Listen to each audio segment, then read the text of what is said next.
Tribes நேயர்களுக்கு வணக்கம். Trichy SP Varun Kumar அவர்கள் 2 கோடி ரூபாய் நஷ்டஈடு கேட்டு நாம் தமிழர் கட்சியின் தலைமை ஒருங்கிணைப்பாளர் சீமான் அவருக்கு ஒரு லீகல் நோட்டீஸ் அமைச்சாரு. அந்த நோட்டீஸ் ட்ரைப்ஸ் சேனலுக்கு எக்ஸ்க்ளூசிவா கிடைச்சிருக்கு. இதை பத்தி பேசுறதுக்கு திரு கரிகாலன் அவர்கள் நம்மோடு இணைந்திருக்கார். வாருங்கள் அவரோட பேசுவோம். வணக்கம். வணக்கம் அரவிந்த். அந்த நோட்டீஸ்ல சீமான் தரப்பு கொடுத்த விளக்கம் என்ன? அதாவது 17 பக்கம் இந்த நோட்டீஸ், இது நமக்கு எக்ஸ்க்ளூசிவா கிடைச்சிருக்குது. திருச்சி எஸ்பி வருண்குமார் அவர்கள் நாம் தமிழர் கட்சியினுடைய ஒருங்கிணைப்பாளர் சீமானுக்கு ஒரு லீகல் நோட்டீஸ் அனுப்புறாரு.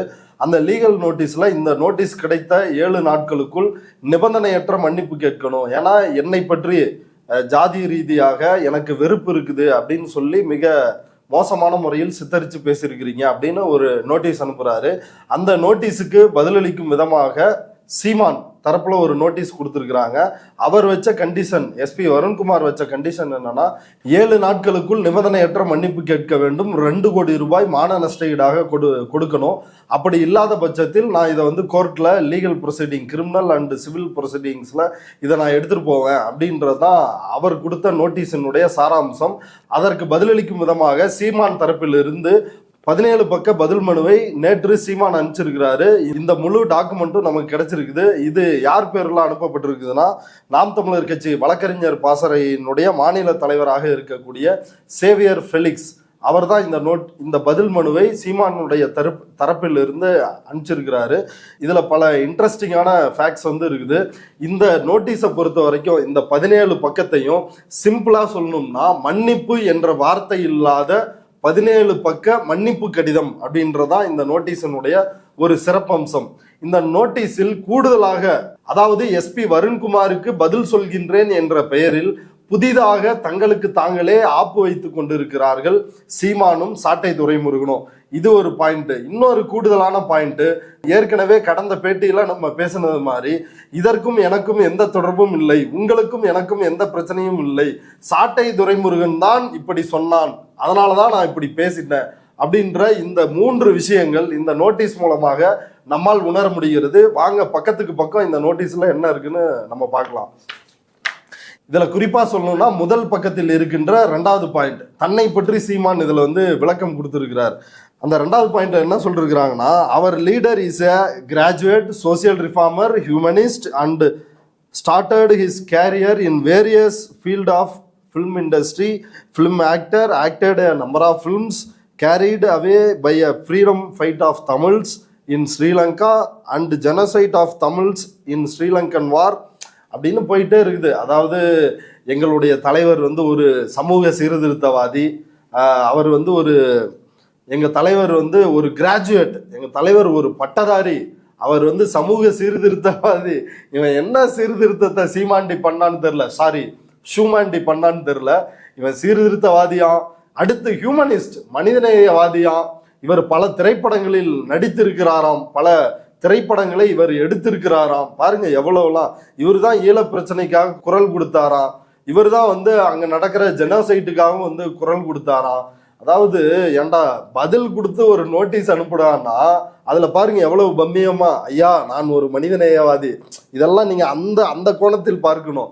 ஐயா நான் ஒரு மனிதநேயவாதி, ஐயா நான் ஒரு சமூக சீர்திருத்தவாதி, எப்படியாவது என்னை விட்டுருங்க அப்படின்றத 2வது பாயிண்ட்ல இருந்தே தொடங்குறாரு. இதோட நிக்கல. நாங்க 2010 கட்சி ஆரம்பிச்சோம், எங்க கட்சி யோக்கியமான கட்சி. 2021 இப்படி வரிசையா நாங்க பல்வேறு தேர்தலில் போட்டிக்கிட்டோம். அதுல 2021 தேர்தலில் எங்களுக்கு 30 லட்சம் வாக்கு கிடைச்சது, 7% ஓட்டு நாங்க வாங்கினோம். அதே மாதிரி 2024 நாடாளுமன்ற தேர்தலில் நாங்க 35 லட்சம் வாக்கு வாங்கினோம். இது 8%. இப்படி வருது. அந்த கடைசியா அந்த 2வது பாயிண்டோட இறுதியில சொல்லிருப்பானுங்க பாருங்க, அதுதான் ஷாக் அடிக்கிற விதமா இருக்குது. Only person in Tamil Nadu addressing the problems of citizens of Tamil Nadu through the press interviews on day to day crisis and the answers immediately the press without any hesitation extempore speech அப்படின்னு குறிப்பிட்டிருக்கிறாங்க. அதாவது தமிழ்நாட்டிலேயே இவர் ஒரே ஒரு தலைவர் மட்டும்தான் டெய்லியும் பிரஸ்ஸை மீட் பண்றாரு, மக்கள் பிரச்சனைகளை பேசுறாரு. அதாவது எந்தவித தயக்கமும் இன்றி மக்கள் பிரச்சனையை பேசுறாராம். இதெல்லாம் பதில் நோட்டீஸ்ல புராண மயிரை பாடுறதுக்கா இந்த நோட்டீஸ்? நான் கேட்கிறேன். இதெல்லாம் நீங்க அந்த கோணத்தோட பொருத்தி பார்க்கணும். ஐயா நாங்க தினசரி பத்திரிகையாளர்களை சந்திச்சு மக்கள் பிரச்சனையை பேசிக்கிட்டு வர்றோம், நாங்க ஒன்றும் தீவிரவாதி இல்ல, சமூக விரோதி இல்ல, அதனால தயவு செஞ்சு இந்த விண்ணப்பத்தை மேற்கொண்டு படியுங்கள் அப்படின்றதுதான். இப்ப சாவர்கர் கூட உங்களுக்கு ஞாபகம் வரலாம், அதுல ஒன்றும் தப்பு இல்லை. நான் இந்த பிரிட்டிஷ் மகாராணியினுடைய சிறந்த அடிமையாக இருப்பேன் என்று சாவர்கர் சொன்னதற்கும் நான் இப்படிப்பட்டவன் என்று தன்னை பற்றி சீமான் விவரிப்பதற்கும் எந்தவித வேறுபாடும் இல்லை. அடுத்து மேலே போகணும்னா அது இன்னும் ஹைலைட்டான point. The majority of the supporters of Naam Tamilar Katchi is from right thinking members of society. Most of them were patients, social activist, students, doctors and lawyers. எங்கள் கட்சியில் ஸ்டூடெண்ட்ஸ் இருக்கிறாங்க, டாக்டர்கள் இருக்கிறாங்க, லாயர்கள் இருக்கிறாங்க, விவசாயிகள் இருக்கிறாங்க. உண்மையிலே இவங்க கட்சியில் அவனுங்களாம் இருக்கிறானுங்களா? கொஞ்சம் பேர் அப்படி நம்பிக்கிட்டு இருக்கிறானுங்க. மீதி எல்லாருமே பொறுக்கி பசங்க. கட்ட பஞ்சாயத்து, ரவுடித்தனம், பாலியல் பொறுக்கித்தனம் கிருஷ்ணகிரியில் பார்த்தோமே. அதே மாதிரி இடுமானம் கார்த்தி அவனோட லட்சணம் என்ன, இந்த மாமா பைய சாட்டை துரைமுருகனோட லட்சணம் என்ன, இது எல்லாமே ஏற்கனவே வெளியே நாறிட்டு இருக்குது. இவங்க கட்சியில் சோசியல் ஆக்டிவிட்டிஸ் இருக்காங்க, சோசியல் ஆக்டிவிஸ்ட் இருக்கிறாங்களா? இதுதான் சமூக சேவையா?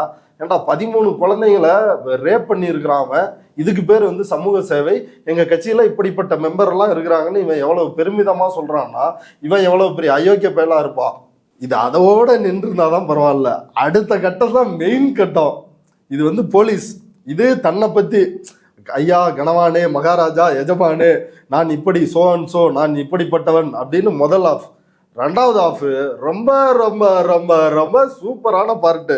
அதுல சொல்றாப்புல, நான் தொடர்ச்சியாக போலீஸ் துறையில் ரிஃபார்ம் பண்ணணும், அதுல சீர்திருத்தம் பண்ணணும்னு சொல்லிட்டு வர்றவன். அதாவது பெண் போலீஸுக்கு 6 மணி நேரம் வேலை கொடுத்தால் போதும், ஆண் போலீஸுக்கு 8 மணி நேரம் வேலை கொடுத்தால் போதும், அவர்களுக்கு முறையான லீவ் வழங்கணும், அவங்களுக்கு சேலரி இன்க்ரிமெண்ட் போடணும், அவங்களுக்கு சரியான குவார்டர்ஸ் கட்டி கொடுக்கணும், அவங்களுக்கு முறையான மெடிக்கல் ஸ்டோர் ஏற்படுத்தி தரணும், ஜிம் வசதி ஏற்படுத்தி தரணும். போலீஸுக்காகவே இப்படி குரல் கொடுத்து வாழ்ந்து வருபவன் இந்த சூமாண்டி. இந்த சூமாண்டியை நீங்கள் இப்படி செய்யலாமா எஜமானே அப்படின்றதான் இந்த பாயிண்ட். எவ்வளவு சூப்பரா சொல்றாருல்ல. இது இந்த இடத்துல மட்டும் கிடையாது, பின்னாடி ஒரு பார்ட் இருக்குது. இது 2வது பாயிண்ட்ல இது இருக்குதா? அடுத்து 15வது பாயிண்ட், 15வது பக்கத்துல இந்த பாயிண்ட் இருக்குது. அந்த பாயிண்ட் ரொம்ப சூப்பரான பாயிண்ட். அந்த பாயிண்ட்ல என்ன சொல்றாங்கன்னா, இஃப் யுவர் கிளைண்ட், அதாவது வருண்குமார் சார்பா நோட்டீஸ் அனுப்பிச்சிருக்காருல அந்த வக்கீல்கிட்ட சொல்றாங்க, if your client as a central public servant of an IPS officer and holding the post as a superintendent of police at his young age with the bright future of promotion to become the director general of police of Tamil Nadu அப்படின்னு சொல்றாப்ல. அதாவது வாழ்த்துறாரு இல்ல, வாழ்த்துல surrender காலுக்குள்ள இருந்து பாத்துட்டு இருக்கிறாப்ல. எடப்பாடி டேபிளுக்கு அடியே விழுந்து காலை தேடிட்டு இருந்தாப்ல இல்ல, அதை இப்ப தேடிட்டு இருக்கிறாப்ல. இவ்வளவு இளம் வயதிலேயே நீங்கள் எஸ்பி ஆகிவிட்டீர்கள் வருண்குமார் ஐயா, நீங்க அடுத்து தமிழ்நாட்டோட டிஜிபியாக வர்றதுக்கு உங்களுக்கு ஒரு சிறப்பான எதிர்காலம் இருக்குது, நீங்க இப்படி செய்யலாமா அப்படின்னு இதுல குறிப்பிட்டிருக்கிறாரு. குறிப்பிட்டதோட மட்டும் இல்லாம மீண்டும் நாம் தமிழர் கட்சியினுடைய கொள்கை கோட்பாட்டு விளக்கத்தை நீங்கள் படித்துள்ளீர்களா? அதில் 8 மணி நேரம் வேலை ஆண் போலீஸுக்கு, 6 மணி நேரம் வேலை பெண் போலீஸுக்கு, எவ்வளவு நான் பேசியிருக்கிறேன். சரியான ஃபுட்டு கொடுக்கணும், நல்ல வீடு அவங்களுக்கு கொடுக்கணும் அப்படின்னு எவ்வளவோ பேசியிருக்கிறேன். ஏன் பேசியிருக்கிறேன்? தமிழ்நாடு போலீஸ் ஸ்காட்லாந்து யார்டு போலீஸை போல மிக திறமை வாய்ந்த போலீஸ், அவர்களை பாதுகாக்க வேண்டும் என்று நான் குரல் கொடுத்திருக்கிறேன். அப்படி இருக்கும் பொழுது நீங்கள் என்னை நோட்டீஸ் அனுப்பலாமா அப்படின்னு ரொம்ப கடுமையா பேசியிருக்கிறாரு. ரொம்ப கடுமையானா எப்படின்னு யோசிச்சு பாருங்க. காலை விட்டா கடிச்சிருவாரு போல, நக்குனது போதுன்னு எலும்பையே கடிச்சு கூட காட்டிடுவாரு போல. ஐயா இங்க பாருங்க, நக்குனது ஷூவையும் நக்கிட்டேன், காலையும் நக்கிட்டேன், அடுத்து எலும்பு வரைக்கும் போறதுனா கூட நான் தயாரா இருக்கிறேன் அப்படின்னு அடுத்த கட்டத்துக்கு போயிருக்கிறான். இப்படி ஸ்காட்லாந்து யார்டு அது இதுன்னு போலீஸை சீமான் புகழ்ந்து தள்ளுறான்ல. அப்ப சீமான் சொன்ன அந்த ஒரு பாயிண்ட் இருக்குது, ஒரு பாயிண்ட் நெஞ்சே வெடிச்சிரும் போல இருக்குது. ஒருத்தனால இப்படி எல்லாமா நெஞ்ச நக்க முடியும்? உன்னை காலை தானடா நக்க சொன்னாங்க, நெஞ்சையே நக்கிட்டாங்க. அதுல அவன் சொல்றான், அவர் client never failed to address in all public meeting to thank for giving adequate police protection of course with some exceptions. அதாவது நீ ஒவ்வொரு மீட்டிங்லையும் பாதுகாப்பு கொடுக்கின்ற அந்த போலீஸ் அதிகாரிகளுக்கு எங்க தலைவர் நன்றி சொல்லுவாருங்க, நன்றி சொல்லுவாருங்கன்னு இருக்கானுங்க. ஏன்டா நல்லா வருது. இதெல்லாம் பாருங்க ஒரு பாயிண்ட்னு சொல்லி எப்படி நெஞ்ச நக்கிருக்கான்னு பாருங்க சீமான். இவன் எவ்வளவு பெரிய கோலை. பொதுவாகவே பாசிஸ்டுகள், அது ஹிட்லராக இருந்தாலும் சரி, முசோலினியாக இருந்தாலும் சரி, எந்த பாசிஸ்டா இருந்தாலும் சரி, அவர்கள் அடிப்படையிலேயே கோழைகள். மேடையில வீரமாக பேசுவார்கள், ஆவேசமாக நடந்து கொள்வார்கள், கூட்டத்தோடு இருக்கிறப்ப பெரிய மாவீரன் போல கோஷம் போடுவார்கள். ஆனால் நேருக்கு நேர் ஒரு பிரச்சனை வருகிறது என்றால் ஹிட்லரை போல சூசைட் பண்ணிக்குவாங்க, முசோலினி போல ஓடி ஒளிந்து கொள்வார்கள், அல்லது சீமானை போல சாவர்கரை போல காலில் விழுந்து கும்பிட்டு பிச்சை கேட்டு உயிர் வாழ்வார்கள். அப்படி ஒரு ஜென்மம் தான் இந்த சீமான். ஆனா இதை எல்லாத்தையும் வருண்குமார் எஸ்பி விட்டுறக்கூடாது அப்படின்றதான் நம்மளுடைய கருத்து. இது ஒரு பாயிண்ட். எப்படி போலீஸை வந்து ப்ளீஸ் பண்ணியிருக்கிறாப்ல அப்படின்னு. அடுத்து பேஜ் நம்பர் 4ல் ஒரு விஷயம் இருக்குது. இந்த சேவியர் பெலிக்ஸ்னு ஒரு ஆளு, அவர் தான் வழக்கறிஞர் பாசறையின் மாநில தலைவர். அவர் அட்வொகேட், பிரஸ் மீட்ல எல்லாம் பார்த்துருப்பீங்க. அவர் 4ஆம் பக்கத்துல புதுசா சட்ட திருத்தம் வந்து இருக்குது இல்லையா, சிஆர்பிசி ஐபிசி இதெல்லாம் மாத்தி இருக்கிறாங்கல்ல, அதுல என்னன்னு தெரியல, ஒரு புதுசா ஒரு பேர் கொடுத்துருக்கிறாரு, பாட்டிய நியாய சங்கீதா அப்படின்னு எழுதி இருக்கிறாப்புல. நானும் தேடுறேன் என்னையாவா இருக்கும் பாட்டிய நியாய சங்கீதா, பாட்டிய நியாய சங்கீதா யாரோட பாட்டியா இருக்குன்னு தேடி பார்த்தா இவன் பாரதிய நியாய சங்கீதாவை தான் பாட்டிய நியாய சங்கீதான்னு எழுதியிருக்கானு. இதுக்கே ஸ்பெல்லிங் தெரியல, இவன்லாம் ஒரு லீகல் நோட்டீஸ் இருந்தாலும் அனுப்பிச்சிருக்கான்னா எவ்வளவு பெரிய காமெடி பாருங்க. அடுத்ததா இந்த நோட்டீஸ்ல நம்ம கவனிக்க வேண்டிய இன்னொரு பார்ட், அதாவது பக்கம் 13ஆம் பக்கத்துல 9வது பாயிண்ட், அது ரொம்ப முக்கியமான பாயிண்ட் இந்த நோட்டீஸ்ல. அந்த பாயிண்ட்ல தான் சாட்டை துரைமுருகனுக்கு சீமான் ஒரு ஆப்பு வச்சிருக்கிறான். ஐயா என்ன தேடி வராதீங்க, இவன் மாமா பையன் சாட்டை துரைமுருகன் தான் இதுக்கெல்லாம் காரணம், அவன் சொல்லிதான் நான் வந்து இப்படி பேசினேன் அப்படின்றதா இந்த பாயிண்ட். அதாவது சத்தியமா வந்து வருண்குமார் ஐயா, உங்க கேஸ்ட் என்னன்னு எனக்கு தெரியவே தெரியாது, எனக்கு ஒருத்தரை கேஸ்ட் ரீதியா பாக்குற எந்த இன்டென்ஷனுமே கிடையாது, நான் யாரையும் டிஸ்கிரிமினேஷனே பண்ண மாட்டேன் அப்படின்னு சொல்லிருக்கிறாப்ல. இதுல இருக்கிற அந்த பாயிண்ட்டை விட்டுருவோம். அதாவது ஒரு மாநாடு நடத்துறாருன்னு வைங்களேன், தீரன் சின்னமலை, மருதுபாண்டியர் எல்லாருமே ஜாதி வாரியா எத்தனை தலைவர்களை வைக்க முடியுமோ எல்லாரையுமே வச்சிருவாப்புல. அவங்க சுதந்திர போராட்ட தியாகிகள் தான். ஆனா இவர் எதுக்கு அந்த போட்டோஸ் எல்லாம் வைப்பாரு? இன்னைக்கு கூட பாருங்க, ஒண்டி வீரனுக்கு வந்து மலர் வணக்கம் வந்து செலுத்தி இருக்கிறார். எதற்காக செலுத்தி இருக்கிறார்? கேஸ்ட் ரீதியா அந்த அந்த ஜாதிய வாக்குகளை தன் பக்கம் ஈர்க்க வேண்டும் அப்படின்றதுக்காக இப்படி தலைவர்களையே ஜாதி தேடி தன்னுடைய அடையாளமாக தலைவர்களை காட்டுவது ஒரு பக்கம். இன்னொரு பக்கம் இந்த சீமானுக்கும் மற்றவர்களுக்கும் என்ன வேலை? பிறமொழியாளர்கள், தெலுங்கர்கள், வடுக வந்தேரிகள் அப்படின்னு இந்த ஆராய்ச்சி பண்றது வேற. யார் முஸ்லீமு, யார் கிறிஸ்டின்னு, முஸ்லீம்கள்லாம் இவனுங்க சொல்ற வார்த்தையே என்னன்னா துளுக்க அப்படின்னு ரொம்ப ஆபாசமா வந்து பேசுறது. அதே போல வடுகர்கள் என்பது, வந்தேரிகள் என்பது, இப்படி மிக கேவலமாக யார் யார் என்ன சாதி அப்படின்னு மூத்திரத்தை பிடித்து மூத்திர ஆராய்ச்சி பண்ணி அதையும் சீமான்கிட்ட சொல்றவன் யாரு தெரியுங்களா? இவன் தான், மாமா பைய சாட்டை துரைமுருகன் தான்.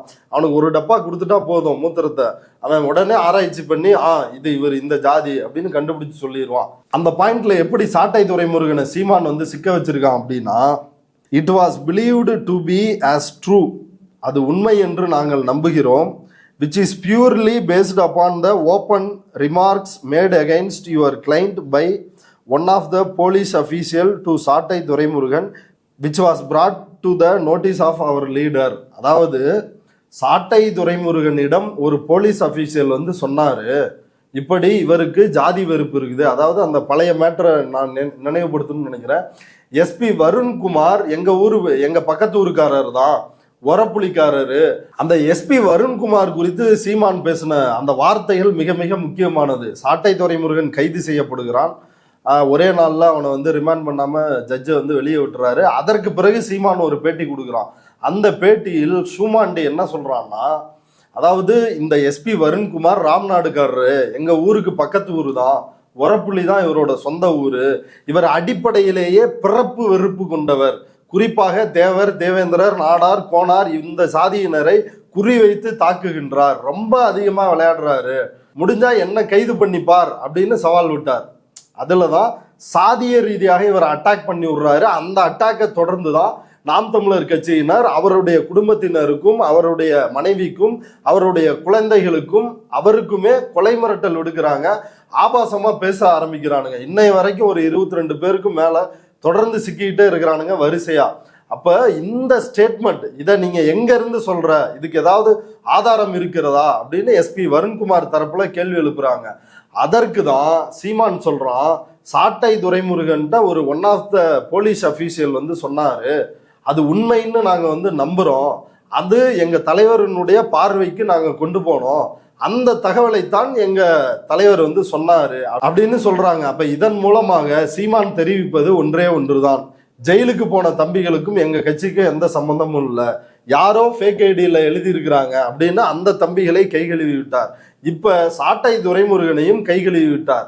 இது வந்து நானா சொல்லல, சாட்டை துரைமுருகன்ட்ட ஏதோ ஒரு போலீஸ் அபிஷியல் சொல்லிருக்கிறாங்க, அவன் வந்து என்கிட்ட சொன்னா நான் அதை உண்மைன்னு நம்பிட்டு சொல்லிட்டேன், மற்றபடி உங்க ஜாதியை பத்தி எனக்கு தெரியாது, உங்க மேல எனக்கு எந்த வெறுப்பும் இல்லை யுவர் ஆனர் அப்படின்னு சொல்லி சரண்டர் ஆயிட்டான் சீமான். இந்த நோட்டீஸ் முழுக்கவே இன்னொரு மிக முக்கியமான விஷயம் என்னன்னா, சீமான் தன்னுடைய தரப்புல இருந்தா மேற்கொண்ட இந்த விஷயங்களை சொல்லிருக்கிறாப்புல, மீதி எல்லாமே சாட்டை துரைமுருகனை பற்றியதுதான். சாட்டை துரைமுருகனை நம்ம பல தடவை பேசுறப்ப, திருவள்ளூர் எஸ்பியா இருந்தீங்க, அங்க ஒரு நாகலிங்கம்ன்ற ஒரு இன்ஸ்பெக்டர் தான் இவனை அரெஸ்ட் பண்றாங்க, அதன் அடிப்படையில் அதை தொடர்ச்சியா தான் குண்டாஸ் போடுறாங்க, அன்னைக்கும் நீங்க சொல்லிதான் வந்து என் மேல குண்டாஸ் போட்டாங்க, திருச்சியிலே ஒரு இன்ஸ்பெக்டர் தான், மாநகர போலீஸ் இன்ஸ்பெக்டர் தான் அரெஸ்ட் பண்றாரு, அவரும் வந்து நீங்க சொல்லிதான் அரெஸ்ட் பண்ணாங்க அப்படின்னு சொல்லி இவனா ஒரு பாயிண்ட இதுல சொல்லிருக்கிறான். இதுக்கு என்னடா ஆதாரம் அப்படின்னா, அங்க என் கூட வந்த போலீஸ்காரங்க சொன்னாங்க அப்படின்னு. யாராவது எந்த போலீஸாவது சொல்லுவாங்களா? அது உண்மையாக இருந்தால், தன்னுடைய மேலிடத்திலிருந்து ஒரு உத்தரவு வருகிறது என்றால் அதை போலீஸ் அதிகாரிகள் சொல்லுவார்களா? அப்ப இது கற்பனையாக இந்த சாட்டை துரைமுருகனும் சீமானும் ஒரு பொய்யான ஆர்குமெண்ட்டை இந்த நோட்டீஸ் முழுக்க வச்சிருக்கிறாங்க. இப்ப இதுவும் முழுக்க முழுக்க சாட்டை துரைமுருகனை முன்னிறுத்தி சீமான் அவன் பின்னால் ஒளிந்து கொண்டிருக்கிறான் அப்படின்றதான் இந்த நோட்டீஸின் மூலமாக நாம் தெரிந்து கொள்ள வேண்டிய விஷயம். அதாவது சுருக்கமா சொல்லணும்னா, எஸ்பி வருண்குமார் ஐயா, மதிப்பிற்குரிய ஐயா, மேன்மைக்குரிய ஐயா, நான் உங்களை பத்தி பேசினது எல்லாமே இந்த சாட்டை துரைமுருகன் மாமா பைய சொல்லிதான் நான் பேசினேன், எனக்கும் இதுக்கும் எந்த சம்பந்தமும் இல்லை, நீங்க தூக்குறதுனா இந்த பயலை தூக்குங்க அப்படின்னு கையை நீட்டிட்டான், இருகரம் தூக்கி சரண்டர் ஆயிட்டான். ஐயா, என் கையில எந்த ஆயுதமும் இல்லை, எந்த வெப்பனும் இல்லை, இங்க பாருங்க, இவன் தான் இந்த சாட்டை துரைமுருகன் தான் எனக்கு வந்து ஆப்படிக்கிறதுக்காக இப்படியான பொய்கள்லாம் சொல்லி இருக்கிறான், எனக்கும் இதற்கும் எந்த சம்பந்தமும் இல்லை அப்படின்னு சொல்லி எஸ்பி வருண்குமாரிடம் சரண்டர் ஆகி இருக்கிறான். இந்த 17 பக்க அறிக்கை என்பது ஒரு அப்பட்டமான மன்னிப்பு கடிதம், ஒரு தன்னை ஒரு மாவீரன் என்றும் மண்டியிடாத மானத்திற்கு சொந்தக்காரன் என்றும் வீர கூட்டம் என்றும் இப்படியெல்லாம் வாய்களிலேயே பேசுகின்ற இந்த பிரபாகரனினுடைய மானத்தமிழ் பிள்ளை மண்டியிட்டு விட்டான், சூவை நக்கி விட்டான் அப்படின்றதான் இந்த அறிக்கை சொல்லுகின்ற செய்தி. இந்த விளக்கத்துல இருந்து எஸ்பி வருண்குமார் அவர் வந்து திருப்தி அடைஞ்சிருவாளா, இல்ல இதுக்கும் மேல இதை கொண்டு போக விரும்புவாரா? ஏங்க, இதுல ஒண்ணுமே இல்லைங்க, இவனுங்க கொடுத்த 17 பக்கத்துல ஒரு வெங்காயமும் கிடையாது. கட்டாயம் இதை மேற்கொண்டு எஸ்பி வருண்குமார் நடவடிக்கை எடுக்க போகிறார், அடுத்தடுத்த கட்டத்திற்கு செல்ல போகிறார் அப்படின்றது காவல்துறை வட்டாரங்களில் இருந்து நமக்கு கிடைத்த தகவல்கள் சொல்றாங்க, சோர்சஸ் சொல்றாங்க. இதுல முக்கியமா ஒரு அடிப்படையில் எழுகின்ற கேள்வி, யார் அந்த போலீஸ் அதிகாரி? அந்த போலீஸ் அதிகாரி சொல்லித்தான் நான் இப்படி பேசினேன், எனக்கு உங்கள் மீது உங்க ஜாதி என்னன்னே தெரியாதுன்னு இவன் சொன்னான் இல்லையா? அப்ப சொன்ன போலீஸ் அதிகாரி யார்? சாட்டை துரைமுருகன்ட்ட யார் சொன்னது? சீமான் எப்படி அதை சொன்னார்? அப்படின்ற இந்த பாயிண்ட் ரொம்ப ரொம்ப முக்கியமான பாயிண்ட். அப்ப அந்த விவகாரத்தை முன்வைத்து மீண்டும் சாட்டை துரைமுருகனுக்கும் சீமானுக்கும் நோட்டீஸ் அனுப்ப இருக்கிறார் எஸ்பி வருண்குமார். சாட்டைக்கு தகவல் கொடுத்த அந்த போலீஸ் அதிகாரி யார்? உங்களுக்கு எதனா சோர்ஸாக தகவல் கொடுத்துருக்காங்களா? கட்டாயம் அந்த அதிகாரியை பற்றியான தகவல்கள் வந்து நமக்கு நம்ம சோர்சஸ் மூலமாக கிடைச்சிருக்குது. அந்த அதிகாரி வேற யாரும் இல்லை, ரோஹித் நாதன் IPS அவர் தான். அவர் இதுக்கு முன்னாடி அண்ணா நகரோட டிசியா இருந்திருக்கிறாரு. பனிஷ்மெண்ட் டிரான்ஸ்ஃபர் மாதிரி தற்போது அவர் ராமநாதபுரம் கடலோர காவல் படையில் அவர் பணி செய்து கொண்டு இருக்கின்றார். அவர்தான் சாட்டை துரைமுருகனிடம் சீமானுக்கு இப்படி பிறப்பு வெறுப்பு இருக்குது அப்படின்ற தகவலை சொல்லி இருக்கிறார். இப்ப அடுத்த கட்டமாக எஸ்பி வருண்குமார் அவருக்கு வந்து நோட்டீஸ் கொடுப்பார். அதாவது சாட்டை இதை சொல்லும் பொழுது சாட்டை கட்டாயம் இதை ரிவீல் பண்ணி தான் ஆகணும், மறைக்க முடியாது. இவர் எப்படி அண்ணா நகர் டிசி ஆனாரு அப்படின்றது இன்னொரு சுவாரஸ்யமான தகவல். ஏற்கனவே நம்ம பேசியிருக்கிறோம், திருப்பூர்ல இருந்த போலீஸ் உயர் அதிகாரி வனிதா அவர்களை ADGP ஆக்கணும் அப்படின்னு சொல்லிட்டு கேப்டன் சரண் அப்படின்ற ஒரு ஜோதிடரிடம் சீமான் பேசிய அந்த ஆடியோ குறித்து நம்ம ஏற்கனவே பேசணும். அதுல நம்ம வீட்டு பொண்ணு, நாடார் பொண்ணு, அதுக்கு இந்த பதவியை வாங்கி கொடுங்க அப்படி கேப்டன் சரணிடம் சீமான் வந்து பேரம் பேசிய அந்த ஆடியோன்றது ஏற்கனவே திருச்சி சூர்யா சிவா வெளியிட்டு இருந்தாரு. அந்த ஏடிஜிபி வனிதாவோட ஆடியோவில் இந்த ரோஹித்தை பத்தி பேசியிருப்பான் சீமான். ரோஹித் மேல என்ன மீறி ஆக்ஷன் எடுப்பாங்களா, நான் வந்து பாத்துக்குவேன் அப்படின்னு அதுலயே இந்த ரோஹித்தை மென்ஷன் பண்ணிருப்பான். அப்ப நீங்க அதையோடய இதை கனெக்ட் பண்ணி பாத்துக்கணும். திமுக அரசோட கேப்டன் சரணுக்கு நெருக்கமான தொடர்பு இருக்குது அந்த ஜோசியக்காரனுக்கு. அந்த தொடர்பை பயன்படுத்தி சீமான் இப்படி ஒரு உதவி கேட்கிறார். அதாவது புரோக்கர் வேலை உதவி கூட கிடையாது, பணத்துக்காக வனிதாவிற்கு ஏடிஜிபி பதவி வாங்கி கொடுக்கிறார். அதே போல இந்த ரோஹித் நாதனை அண்ணா நகர் டிசி ஆக்கியதும் சீமான் தான். அதே கேப்டன் சரண்கிட்ட சொல்லி அண்ணா நகரினுடைய டிசி பதவியை சீமான் தான் வாங்கி கொடுக்கிறாரு. அப்ப சீமானுக்கு மிக விசுவாசமான நபராக இந்த ரோஹித் நாதன் காவல்துறையில் செயல்படுகிறார். திமுக அரசை விட நாம் தமிழர் கட்சிக்கு விசுவாசமா இருக்கிறாருன்னா இவரு எவ்வளவு சிறந்த அடிமை அப்படின்னு பார்க்க வேண்டியது இருக்குது. இந்த ரோஹித் நாதனை பத்தி இன்னொரு அதிர்ச்சிகர தகவல் வந்து இருக்குது. ஏற்கனவே சவுக்கு சங்கருக்கு வந்து கொக்கைன் சப்ளை பண்ணாங்க அப்படின்னு சொல்லி 2 பேரை அரெஸ்ட் பண்ணாங்க, ஞாபகம் இருக்குங்களா? அந்த டைம்ல சித்திக் பரணி அப்படின்ற 2 பேரை பாண்டிச்சேரி ஆரோவில்ல வச்சு அரெஸ்ட் பண்ணாங்க. அந்த விவகாரத்துல பாண்டிச்சேரியில ஒரு பார்ட்டி நடக்குது. அந்த பார்ட்டியில வந்து கொக்கைன் எல்லாருக்கும் வந்து பரிமாறப்படுகிறது. அந்த கொக்கைன் பரிமாறப்பட்ட அந்த பார்ட்டியில் ரோஹித்தும் கேப்டன் சரணும் வந்து கலந்துருக்கிறாங்க. இது சோர்சஸ் மூலமா நமக்கு வந்த தகவல். அது மட்டும் இல்லாமல் அண்ணா நகர்ல ஒரு கொக்கைன் கேஸு, கிலோ கணக்கில் கொக்கைன் பிடிக்கிறாங்க. அதுல ஒரு 500 கிராம் கொக்கைன் வந்து மிஸ் ஆகுது. இது சம்பந்தமா ரிப்போர்ட்டு டிஜிபி கிட்டையும் வந்து கொடுத்துருக்குறாங்க. அந்த 500 கிராம் கொக்கைனை வந்து ஆட்டையை போட்டது இந்த ரோஹித் நாதன் தான். ஏன்னா இவருக்கு வந்து கொக்கைன் பழக்கம் இருக்குது அப்படின்ற ஒரு ரிப்போர்ட்டை டிஜிபிக்கு வந்து கொடுத்துருக்குறாங்க. இந்த ரோஹித் கேப்டன் சரணோட மட்டும் இல்லாம நாம் தமிழர் கட்சியில் டிடிவி சசிகலா கும்பலிடமிருந்து வந்த தேவா, ஏற்கனவே அவன் தான் சீமானுக்கு பொண்ணுங்க சப்ளை பண்றான் அப்படின்னு சொல்லியிருந்தோம். அந்த தேவாவோடும் நெருங்கிய தொடர்பு இருக்குது அப்படின்றதான் சோர்சஸ் மூலமா நமக்கு கிடைச்ச தகவல். ஆக இந்த வழக்கில் அடுத்து சிக்க போவது ஐபிஎஸ் அதிகாரி ரோஹித் நாதன் சிக்க போறாரு, சீமான் சிக்க போறாரு, சாட்டை துரைமுருகன் சிக்க போறான். இதை இப்பையும் ஏற்கனவே எப்படி ஒருத்தரையும் நான் விடமாட்டேன் அப்படின்ற ஸ்டாண்டில் எஸ்பி வருண்குமார் உறுதியாக இருந்தாரோ அதே போல தற்பொழுதும் இதற்கு யாரெல்லாம் மூல காரணமாக இருந்தார்களோ அவர்களை தண்டிக்காமல் விடமாட்டேன், சட்டத்தின் முன்னால் நிறுத்துவேன் அப்படின்னு அவர் உறுதியாக இருப்பதாக சோர்சஸ் மூலமா நமக்கு தகவல் கிடைச்சிருக்கு. இந்த செய்தி கொடுத்து பல்வேறு தகவல்களை பகிர்ந்து கொண்டதுக்கு மிக்க நன்றி. நன்றி.